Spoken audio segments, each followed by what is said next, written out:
সরে নদীর পার পাখির বাসা। চাচা খাওয়া নাইছে তো, খাইবেন না? তুই যা, আমি আসতেছি। চাচা আপনি যে বেতা এত কষ্ট করতেছেন, আপনার ছেলে একটা ঢাকায় বড় অফিসার, হ্যাঁ কইতে পারেন না আপনার বড় একটা ডাক্তার দেখাইতে? গ্রামও তো আইবই না, বাপ এত কষ্ট করতেছে, ডাক্তারটাও দেখায় না। এই এখানে করিম মিয়াকে, কি হইছে ভাই? ওনার একটা পার্সেল আসছে। চাচা ভাই একটা তেলের বোতল পাঠাইছে, সাথে একটা সিটিও পাঠাইছে। সিডিটা পড়ছেন দেখি। আসসালামু আলাইকুম আব্বা, আশা করি তুমি ভালো আছো। আমি অফিসের ব্যস্ততার কারণে গ্রামে আসতে পারি না। আমি জানি তোমার শরীরে অনেক ব্যথা, তোমার ব্যথার জন্য 2টা তেলের বোতল পাঠাইছি, এটা 1 মাস ব্যবহার করো। ইতি তোমার ছেলে।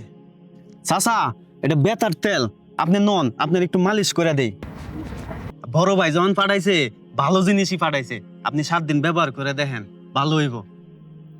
আরে চাচা আপনি এত ভারী কাম করতেছেন, আপনার না কোমরে ব্যথা? তোর ভাইয়া একটা তেল ফাটাইছে না আসিফা, এইটা মালিশ করার পরই আমি করে একবারে সুস্থ। ইস এত ভালো তেল, তাইলে আমার মাছ জন্য একটা অর্ডার করতে হইব।